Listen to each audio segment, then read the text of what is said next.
원장님, 수술 후에 눈이 다시 나빠지시면 출근해서 모니터를 봐도 괜찮을까요? 근시탱이 가장 덜 생기는 수술이 무엇인지, 빗번짐이 생성되는 이유가 뭔지 말씀해주세요. 안녕하십니까. 인생학과를 만나다 삼성미라클 안과입니다. 이번에는 상담사 선생님들이 많이 질문받는 거에 대해서 두 번째로 한번 영상을 찍는 시간을 갖도록 하겠습니다. 원장님, 수술 후에 눈이 다시 나빠지시면 재수술이 가능하냐? 사실 이 포인트로 많이 좀 질문을 하시거든요. 스마일 수술을 하고 나서 재수술이 스마일로 가능은 합니다. 각막이 아주 두껍다면 처음 캡을 만들었던 깊이보다 더 깊게 만들어서 들어가면 재수술이 가능하지만 제 경우에는 도수가 아주 높지 않으면 가능하겠지만 가급적이면 재수술을 라섹으로 하고 있고, 라섹의 경우에도 마찬가지입니다. 단 남은 잔여 각막 두께가 충분할 경우에 그렇게 수술을 하고 있고, 그렇지 않다면 가급적이면 안내렌즈 수술을 통해서 재수술을 하는 게 가장 안전하다고 볼 수 있습니다. 그래서 저는 보통 첫 수술을 상담할 때 잔여 각막 두께가 충분하지 않다면 안내렌즈 삽입 수술을 하는 게 가장 안전할 거라고 생각이 들고 시력도 더 잘 나올 것으로 생각이 듭니다. 다음 질문 받겠습니다.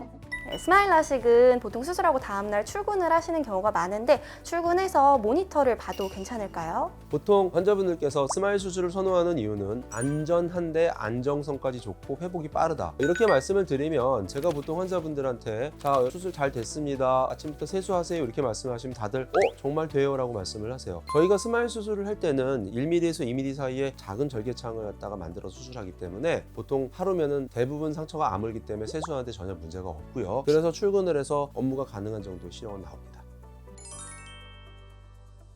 환자분들이 수술하고 나시면 근시탱이 가장 덜 생기는 수술이 무엇인지 답변 한번 부탁드릴게요. 되게 중요한 질문입니다. 각막을 건드리지 않는 수술이 근시퇴행이 제일 덜 됩니다. 그렇게 따지면 안내렌즈 삽입 수술일 거고요. 보통 안내렌즈 삽입 수술은 비용이 고가라서 환자분들이 거부감이 컸고 부작용 때문에도 말이 많았는데 각막을 건드리지 않기 때문에 근시퇴행 이슈는 제일 적고, 그 다음에 라섹이 의외로 근시퇴행은 가장 많이 됩니다. 각막 표면을 깎아내기 때문에 염증이 제일 심하게 나타나고, 그래서 여러분들 아시다시피 회복이 제일 더디잖아요. 그러다 보니까 수술 후에 몇 년 지나게 되면 근시퇴행은 사실 라섹이 제일 많이 됩니다. 라식 계열인 스마일 수술이나 라식 수술이 근시퇴행이 제일 적고요. 스마일 수술이 지금 국내에서 시행된 지 10년이 넘어가고 있는데 10년 정도 하신 선생님들하고 얘기를 해보면 확실히 스마일 수술한 환자들이 근시퇴행, 시력 저하가 적다. 그래서 자신 있게 고도근시도 수술을 했더니 해고디옵터의 고도근시 환자들은 스마일 수술을 하더라도 근시퇴행이 되는 경우가 많더라. 그래서 가급적 고도근시 환자들은 스마일 수술보다는 안내렌즈가 낫겠다라고 결론이 났습니다.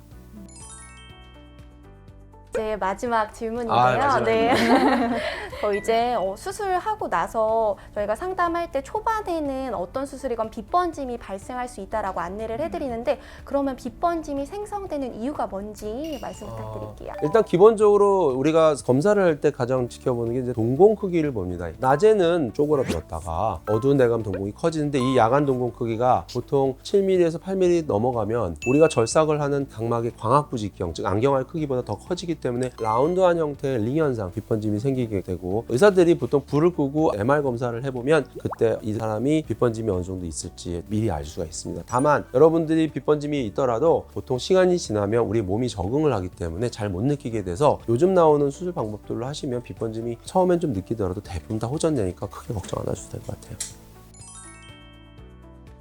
자, 이상으로 저희 상담 선생님들이 상담실에서 환자분들에게 많이 질문받는 내용에 대해서 좀 더 가려운데 한번 긁어보는 시간을 가졌습니다. 도움이 좀 되셨습니까? 네. 많이 도움 되셨을 것 같아요. 네, 저희 삼성 미라클 안과를 사랑하고 찾아주시는 환자분들에게 좋은 시간이 됐으면 좋겠습니다. 앞으로도 더 좋은 콘텐츠로 찾아뵙는 미라클 안과가 되도록 하겠습니다. 감사합니다. 삼성 미라클 안과 화이팅!